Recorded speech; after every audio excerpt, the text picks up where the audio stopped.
Welcome to TNT, baby, the naked truth with Taylor Armstrong, where I'm going to expose everything about my life, and my guests are going to come on, get naked with me, and bear it all. Now, let's get naked. And we're back with the naked truth. I'm Taylor, and I am so very excited today. I have one of my absolute favorite people in the world with me, one of my very best friends, definitely the most adventurous friend I have, which is saying a lot because I have a lot of adventurous friends.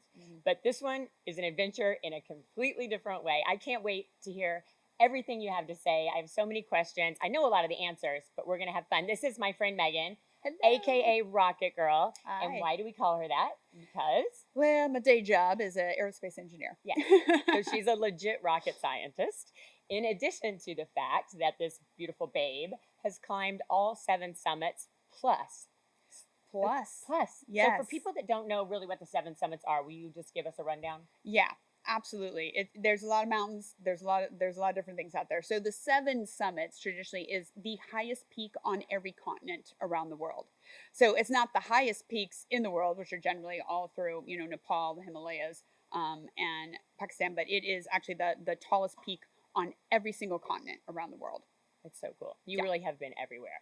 And speaking of that, I sent you a text a couple weeks ago and said, hey, do you want to get together for lunch? And her response was, I'm in Istanbul coming back from Siberia, where I was going to summit the North Pole, but the ice was unstable. But I can get together next week for lunch. Yeah. It'd be like, it just took me 4 days to get back, but I'll be there for lunch. It'll be awesome. It's just like a typical text message I get from all my other girlfriends. Exactly. Yeah. So when you take the 7 summits, which is really an amazing feat to begin with, because approximately less than 80 women have ever done it. That is incredible. Which is a real big reason I'm doing it too, just for women. But then you add on the last degree ski to the North and South Poles, and that's what's called the Explorers Grand Slam. And that is what only 12 women have ever done, 4 U.S. women. And what do you have left to complete? So that's it, the North Pole. So it's the last degree. They drop you literally at 89 degrees. You've got to do, it's like a Nordic ski to 90 degrees. So it's about 70 miles. You are all self-supported. You have all your stuff in a sled behind you. You're your own sled dog. You are pulling it across for 70 miles, about 100 pounds. And so it is grueling. For the Arctic, you have got these huge leads that open across the open seawater. You've got pressure ridges from the ice colliding together. You've got to go up and over. And you've got polar bears. So that's fun. Not like the cute ones at the zoo. No, I don't think you want to pet those either. It's all good. I don't think so either. It's just incredible what you've done. So what was doing the South Pole like? The South Pole was amazing. Antarctica literally is one of my favorite places. It is like being on another planet. It is so surreal to be flying over this enormous, beautiful, savage scenery and just thinking to yourself, no human or animal has been there. It's brutal cold. Now the South Pole is actually at about 8,000 to 9,000 feet. So you've got altitude because it's actually over land, where the North Pole is over frozen sea ice. So it's a very different terrain. But we ended up, the South Pole was so fun, ended up there on New Year's Eve. Oh, I know, for 20. That's why I didn't see you. I know. Damn South and so Pole. you could run around the pole, literally be like, I'm in 2021, I'm in 2022, I'm in 2021. I know. So that's kind of nerdy and fun. We did have champagne, so it was all good. You did. Yes. Well, whenever you get to the top of any mountain, you always have a split with you, right? So let me tell you. But this is why I love you, because you're super fun and super smart and super adventurous. Tell you what, wine is a big part of my life. I love it. It loves me. I started this thing where I would take a bottle of wine on every single summit that I do, or every expedition. It just became a thing. And like, for example, like this is a normal bottle that I would bring. This is actually base camp. I brought this for Kosciuszko in Australia, this type of one. So I bring one on every expedition, and it is the best tasting glass of wine you will ever have. But I'm not like, Everest. I mean, that's high altitude. Yes. You have to save every ounce of energy. So I'm not totally crazy like for Everest. I took a baby bottle. I just took a little one. Yes. And it was delicious. And I love it. And I have to also share with everyone when we get back how you really wanted to display that wine bottle should you not return from Everest. I have ideas for everything. I know you do. We'll be right back with the naked truth.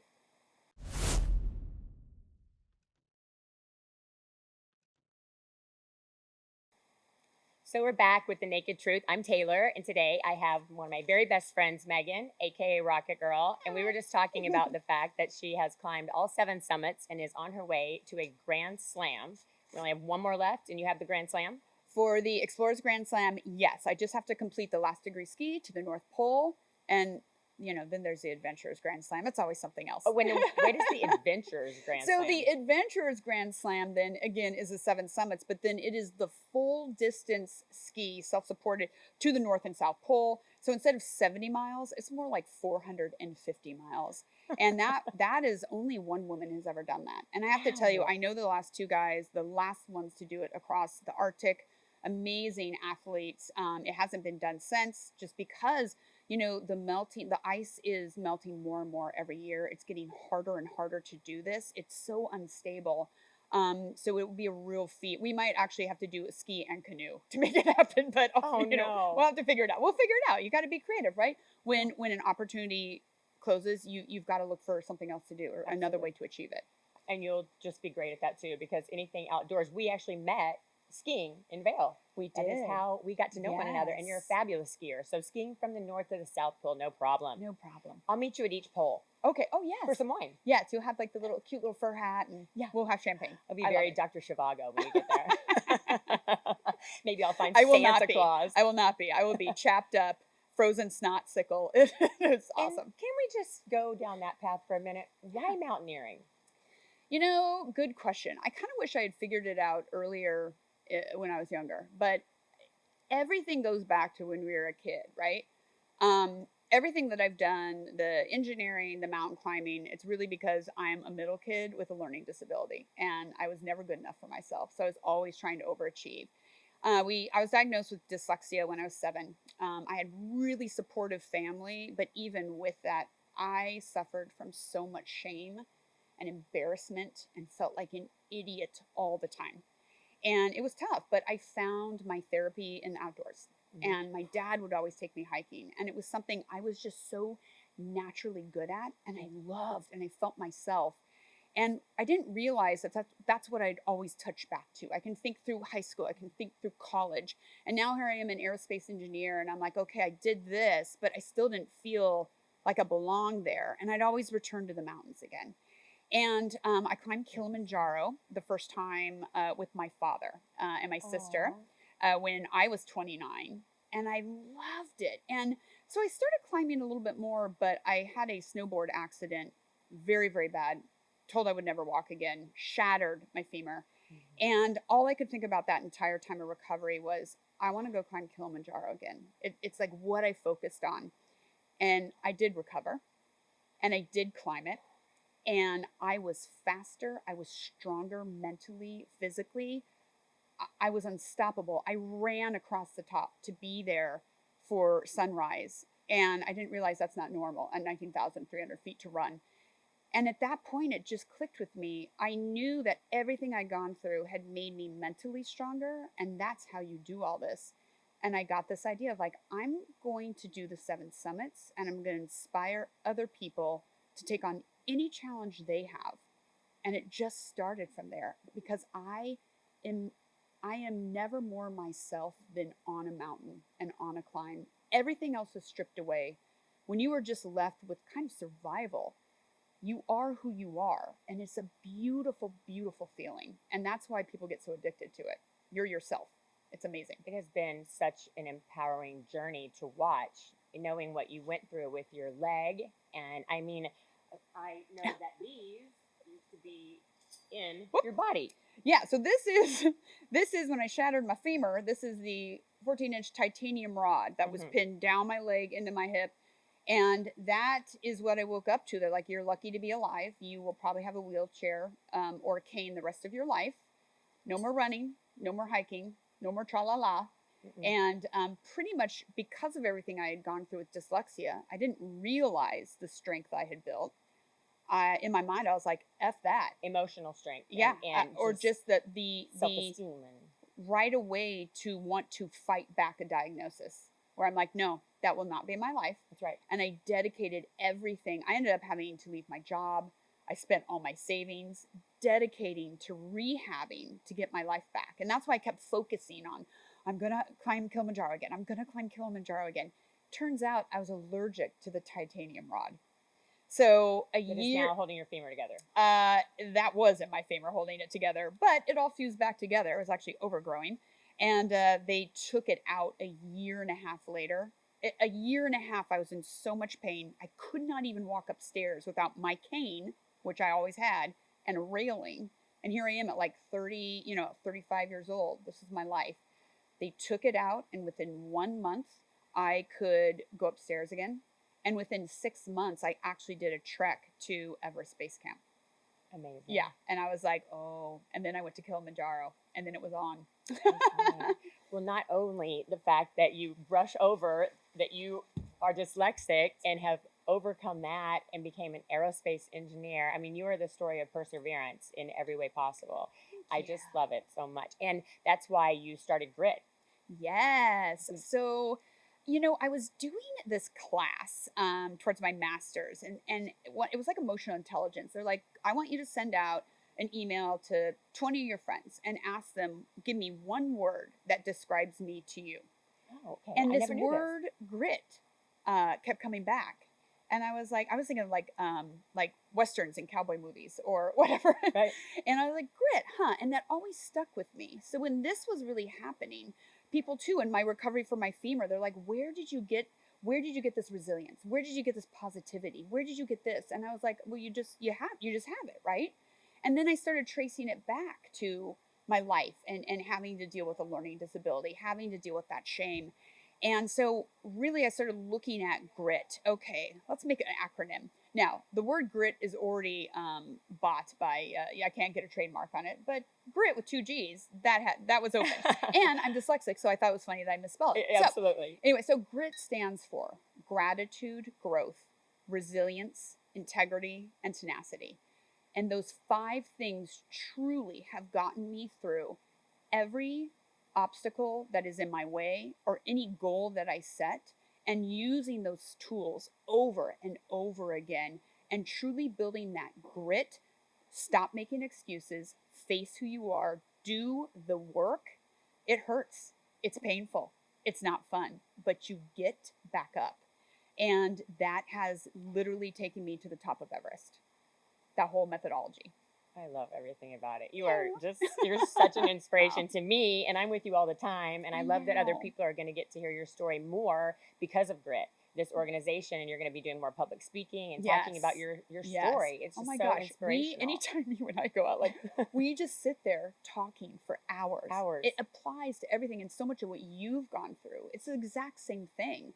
It's really, as any of us, we all have gone through something.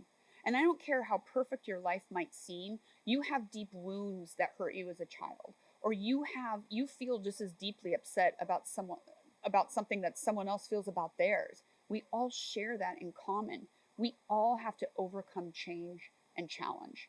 And it's identifying within yourself how you're going to be able to do that really gives you sustainable happiness and success in your life.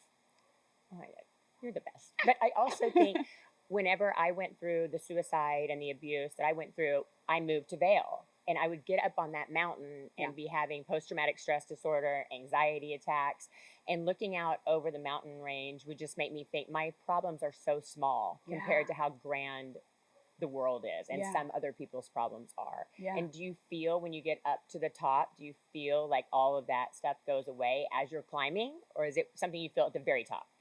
The entire time. I mean, especially like I do a lot. I have to do so much training. The best way to train for the mountain is to be on the mountain. So especially pre-Everest, I'd be training for 6 to 8 hour hikes, every single weekend, both days, 3 days. You have a lot of time to think. So I do go into these, I work through a lot of stuff. And especially when you don't have anything else dragging you down, or all you actually have to deal with your own negative voices, not everybody else. So you learn to process those and you learn to get over it.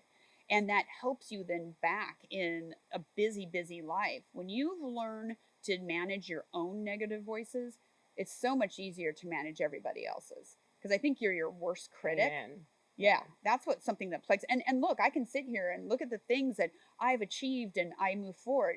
Every single day, there's doubt in my mind or negativity, but I've just gotten really good to be like, nope, not today, Satan. Like, we're moving on. We are moving. We are moving on. Or like, okay, well, I know you might feel that way, but we're doing it anyway. Right, right. That's the hardest part. It's Yeah. just forcing yourself through those difficult times. Yeah. Which is the tenacity. It is like Right. that first step. And that's what people always say, the first step is the hardest. It's so true. Well, I know this is an average story, not like when you go skydiving, that you are building up in a plane, building up, and you know that that jump is coming. And it is just that millisecond when you decide, against everything your body and mind is telling you, don't do this, but that millisecond you decide and you roll out. And you don't have control over any of the rest of it. But that moment is so powerful to feel. And that's what I felt on Everest, where you're literally, I'm sort of like the Hillary step area, and I have been in a long queue. It was the first day of the season you could go. So yeah, there's a long line. If I had waited one more day, I could have gone, probably, just a few of us, but you got up there too quickly. I just wanted to get up there because the year before I'd been turned away. And the Hillary steps is, so that's on Everest. It is very, I mean, you're in the death zone. That is a marker for you climbing Everest, knowing like, oh man, like I am getting close, but it's still, it's a short distance, but it's a long time. You are at 29,000 feet. You are taking one step at a time, and time slows down. And again, it gets one step, and you breathe till you can take another step. Everything gets down to a millisecond. And I thought to myself, at any moment, I could turn around. If I'm in pain, if I don't like this, if I'm uncomfortable, I don't want this, I have the power to turn around at any moment. But every little step I took, I was choosing that pain and choosing that suffering to get to a goal that I wanted. And giving myself that power over discomfort, again, is an amazing lesson you can learn in your life. Anything that's happening to you, whether you chose it or not, you can change your narrative to choose your situation and get on top of it.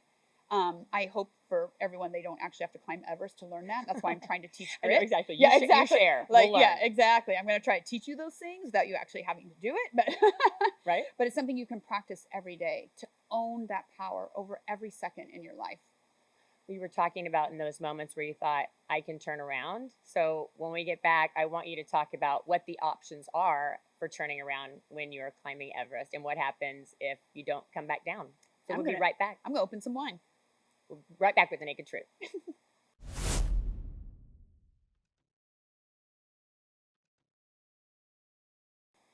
And we're back with TNT, and I'm here with one of my very best friends, Megan, aka Rocket Girl, and we are going to toast to you right now. I know. I want to toast. I thought I would do this mountain style. This is usually how I'll bring it up on the mountain, my little grab bag. And then I always bring it. I don't even know. These have made it through the 7 summits. Wow. This is some good, sturdy plastic. It really is. I tell you what. So up on the mountain, only the finest stemware will do. I know. So let's have a little toast. Let's do it. This is one of my favorite wines. It's actually called Base Camp. The one that I took to the top of Everest is called Summit, made by 7 Apart. But it is a lovely Sauv Blanc. A lovely Sauvignon Blanc. That's so cool. It's called Base Camp. Yes. And we have Expedition, Summit, all great wines. Super awesome. So cheers. Cheers to you. Yay. I'm so happy you're home. Me too. And that you're not off training because I don't get to see you. Again. I know. You're always on some mountain somewhere. So when you're in Vail next time, I'll come. Okay. I can hang with you there. Yeah. You're not going to see me at Everest. I can hang out at the base camp maybe. Oh, we could go to. Well, I'm going to be leading a trek to base camp soon. Okay, no pressure. I know. So I want to know which one was the most difficult. I love this question because we'll get into a little mountaineering theory. For me, I like to definitely answer Denali. Denali, for those who don't know, that's the highest peak in North America in Alaska. She's mighty. She's a beautiful lady. And do you call them all female? No, some are kind of male. I think. Yeah, it just depends on the feel. Most of them are ladies though. Everest, oh, she's a lady. She's a boss babe. Now Everest is interesting because you are supported. You have amazing crews working with you. Denali is self-supported, you and your team. We carry 60-pound pecs, 60-pound sleds behind us. You were hauling everything up that mountain. It's in the polar squish, which means the barometric pressure is different. So it's just over 20,000 feet, but it feels like 23,000 feet. The winds are insane. Most mountains it is, but that one is tough. Denali does not care if you are male or female, 120 pounds, 220 pounds, does not care how many Instagram followers you have, doesn't care how much money you have. It treats you the same. And I mean, she's wicked. And that one felt so rewarding to me to get through because I practice so hard. I train, I get the skills. Everest is wonderful. I love it. But I'm going to be honest, if you have enough money and you pay enough people, you can be pushed and pulled up that mountain. And I saw people summit that literally at the top, I was like, yeah, I guess anyone can do this. So, I mean, it was kind of a I don't know about anyone. Not anyone, but I mean, still. You do have incredible teams on Everest. I just remember because following your journey while you were up there for the third time. Yeah. So very few people ever climb Everest without Sherpa and the Nepalese. It's just not done. Right. And then you loved being in Nepal, right? You thought that was really fun. Nepal. So I've been to Nepal, I think at this point, like 6 times. Nepal has such a special place for me. I've been there so much. I've got good friends. At some point, I'm going to be doing treks, I think annual treks to base camp. I love it so much to go through the Khumbu Valley and stay in tea houses and to go through monasteries and learn deeply another culture and the kindness. It's an absolutely stunning and wonderful place to be. So yeah, I could definitely do that part with you. Yes, let's do that part. Exactly. I'll make it to base camp, then I'll hang out and drink base camp wine. Okay. While I wait for you to return. Oh, I bring wine in. I'm sure that you do. I love it. So when you were finalizing your papers for Everest, it was like a huge pack, right? For liability purposes. Any expedition you do, the amount of paperwork is absolutely mind-numbing, especially as a dyslexic. That's my favorite part. I didn't even think about that. Can I just call you and tell you the answer? Totally. And then every year, and a lot of times expeditions will get canceled. I mean, Everest, the first time for me, got canceled 2 weeks before. North Pole has been canceled. Tarzan's Pyramid's been canceled. So the next year around, even though I'm with the same company, I got to do the same paperwork again. And I'm like, come on. It's the dread, right? Jesus. But yeah, so you have a lot of paperwork and liability and sign-offs and your favorite one. I was with you when you were doing the very end of this body disposal repatriation form. What do you want done with your dead body if you die? Yes. And as we're filling this out, I think, first of all, my friend is crazy, and I wasn't going to let you go. I was just going to kidnap you and not allow this to happen. And I was thinking about your family the whole time. So we have to go over some of the questions that they asked you. It is serious. It is a risk. People die on Everest every single year. And it is a serious conversation I had to have with my family during the holidays. But they're kind of used to it by now. So yeah, I had to sit my mom and my sister down, and I'm like, let's be serious for a minute. If I die, do you care if my physical body comes back or not? And they're like, well, do you care? And I'm like, I don't care. They're like, well, we don't care if you don't care. And so you have to fill out the form, and you get choices depending on how high up the mountain you are. Okay. If you die lower on the mountain, it's very easy to bring your body back. And then you can be cremated there. You could have your body sent back to the United States. At that point, I think in 2020, it's be like $25,000 just to have your body sent back. Right. And to my family, I'm like, no, just I'm fine. You get a little bit higher up on the mountain. Now we get into altitude.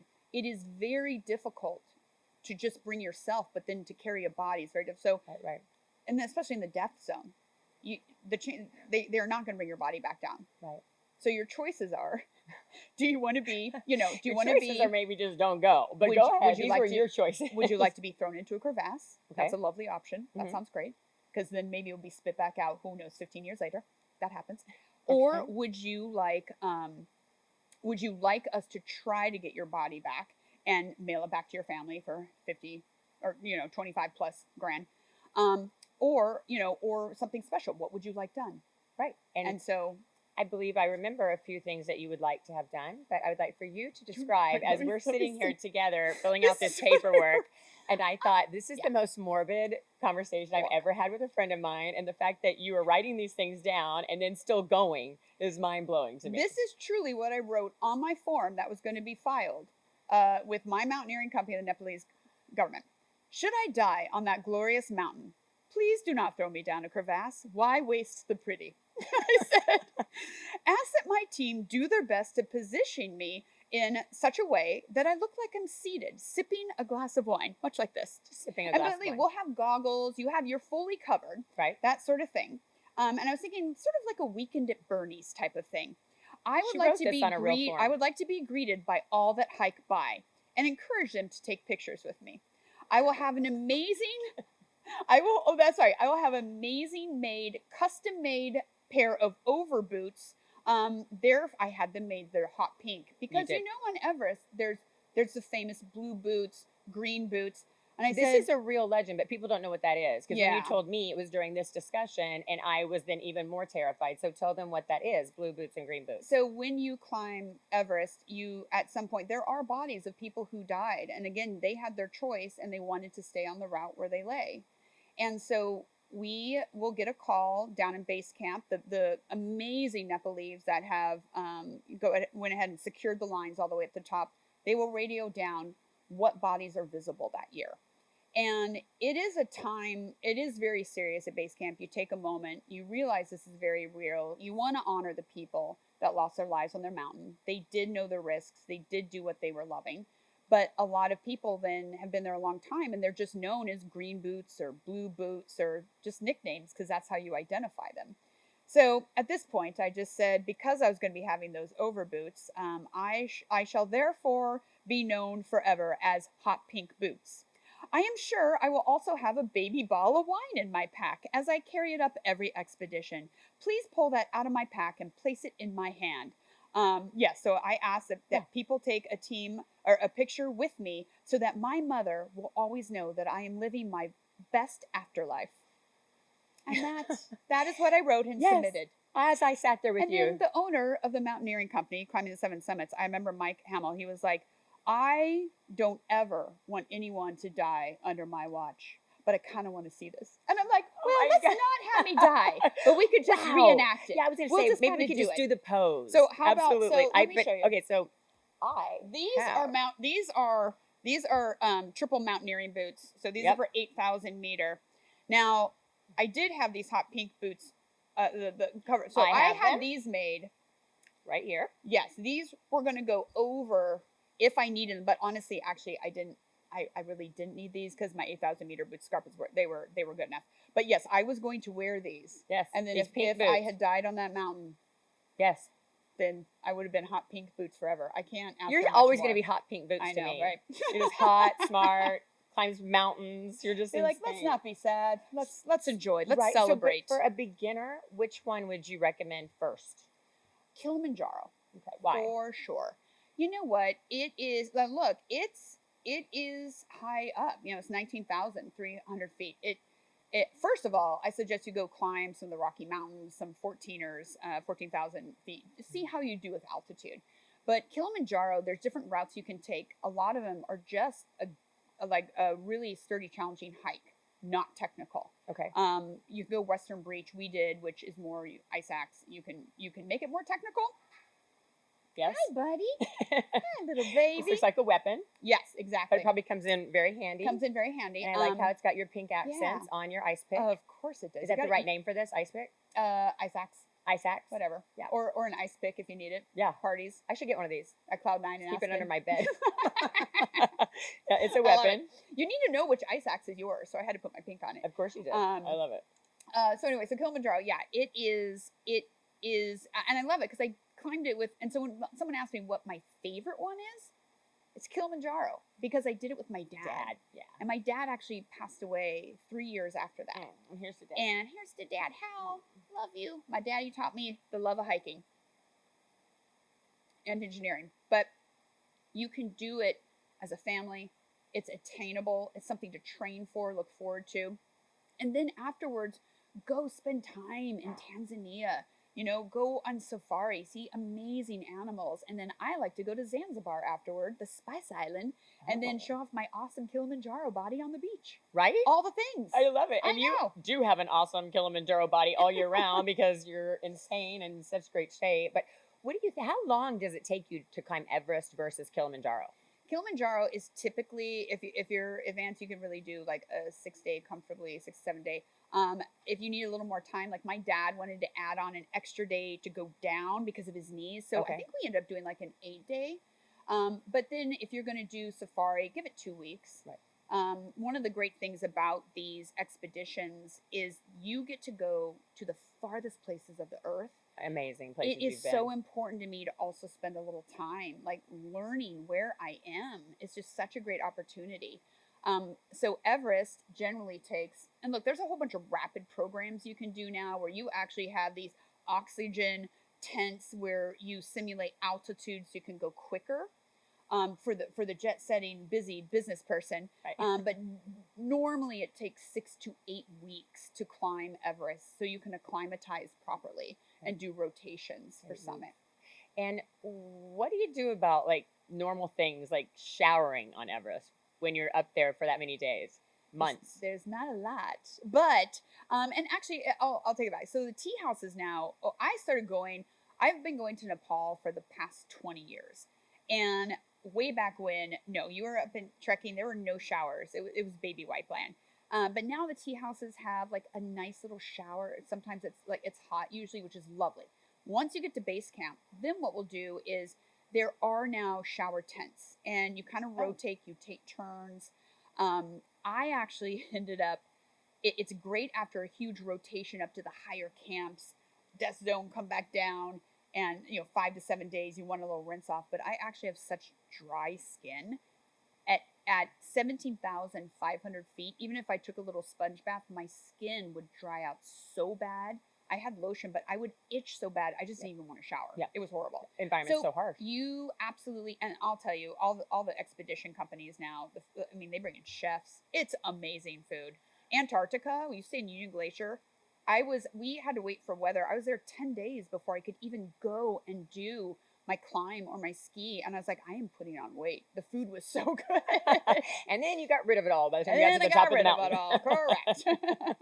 It's okay. No showering, basically. I mean, yeah, you absolutely can. You can rinse off. That is absolutely available. Something like Denali, which generally takes, 3 weeks on average. No showering there. No. Right. The other mountains, not really. But so once you're doing that last ascent, is that all in one day? Like you get as far up as you can and then you wait, and then they tell you when to go based on weather? It depends on the mountain. Do you mean for Everest? Yes. Yeah. So Everest, you will wait for, a lot of money is spent on really incredible, accurate weather data. It's better than they're getting the Doppler 5 or whatever, your local news station. Right. You are looking for a window that's going to give you enough time. And you have to leave all the way from base camp for summit bid. Summit bid's going to be 5 days long because you're going to go from base camp. You're either going to go to camp 1, stay a night, to camp 2, or you just shoot it straight to camp 2, maybe stay 2 nights. Then you're going to go to camp 3. You hit the death zone. If the weather's still good, the next morning you get up, you push to the South Pole, camp 4, you rest during the day, and you leave at 10 o'clock to midnight at night to start for summit. And why would they leave at night? Because you want to be at summit by sunrise. And the reason why, back to your question then, is sunrise, it's beautiful, the bend of the earth, you're crying, it's amazing, take pictures with your bottle of wine. And then you do go, in theory, you want to go all the way back down to South Pole. You rest, change your stuff, get something to eat. You're there for about 2 hours, get all your stuff, go all the way to camp 3, get all your stuff that was there, and then get all the way back to camp 2 that you want to get out of the death zone. So it is an enormously long bid. It is exhausting. It sounds exhausting. It is. And I'm not thrilled about the name Death Zone either. Oh. Just one more thing on the list of why I get scared when That's you go away. Get out of there. I know for sure. And how long would it take you then to get out of it? It just, as soon as you're below camp 3, you you pretty much are out of it. But it takes you, if you're starting, I mean, this bid 5 day is just constant movement and moving, a little bit of resting, because you don't even really sleep at night. So you've got to be trained to do it, and the endurance, and just push through. And with the amazing support of your team, your mountaineering company, your climbing Sherpa, your Nepalese support, it's really bonding. And I climb with the same guy, Naren, every year, and oh my gosh, I know someday I'll end up like, his kid's going to come to school here and he'll just live with me. But I mean, you get so close to, Yes. you make so many amazing friends. You literally have each other's lives, in each other's balance. I mean, 100%. yeah. I mean, talk about team building. But Yeah. I know that over the years, I've just watched how you have created this incredible team. So I worry about you less, because I know everyone around you is super competent, versus you just getting thrown in with a bunch of what could be amateurs. Yeah, I think that's a really good point, because a lot of people, when you start mountaineering, especially with me too, it's expensive, and you're like, I'm going to go the cheapest way. You're just thrown in with a whole bunch of people you don't know.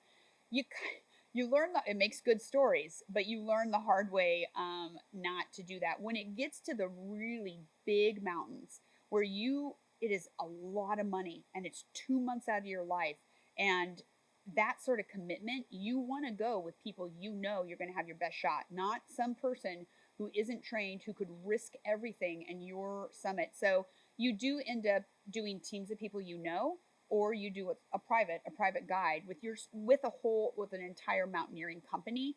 But when it comes to it, like Naren and I could just shoot, and we could just go. We didn't have to wait for anybody. Yeah. Is that how it is? That the better climbers can leave the group and go on? It's usually the better climbers just have figured out at this point, I'm going to get a private guide. And Naren was my guide, and we had climbing Sherpa. And then, yeah, we were on our own. We were a pod of 3, even though we all tent with other people that we know from the same mountaineering company. Yeah, the 3 of us could move as we wanted. So it was good. And the climbing Sherpas are carrying the tents, and what are you carrying versus them? On Everest, no, I mean, the Sherpa and porters, and they carry almost everything. They set up the camps. As we move up the mountain, those camps are pretty much set up for us already. The tents are set, they're bolted down. There's even like a cook station at Camp 2. There's a cook tent, and they're giving you hot meals. I mean, incredible. It is lovely. Like, it's so nice. That's why, again, Denali for me was much harder, because it is self-supported, and you are just grueling through it. So it's quite. So when you're on Denali, what are you just carrying your own food in your pack? Yeah, we split all group gear. So it's fuel, tents, I mean, everything. So, and I kind of like that. That's like the North Pole and South Pole too. That's the same thing there. You are carrying everything. I love it. It's harder, but I really love it, because that's actually when I'm like, you know what? I did it. Woo. And then you did have one incident, I remember, where one of the people in your group wasn't qualified, and he had to be brought down. And then I feel like you guys were responsible for carrying a bunch of his gear down. Denali. It all goes back to Denali. Oh my gosh. I'm sure my sister's over there cracking up right now. We talk about this guy all the time. This guy, oh my gosh, he was one of those dudes who, he came with a resume. He had climbed Everest. We're like, this was going to be his 7th summit. Although with Denali, he had tried it 2 to 3 times before and never summited. We're like, oh, that's weird. But it turned out, I mean, this guy had no idea what he was doing. Someone carried him up Everest.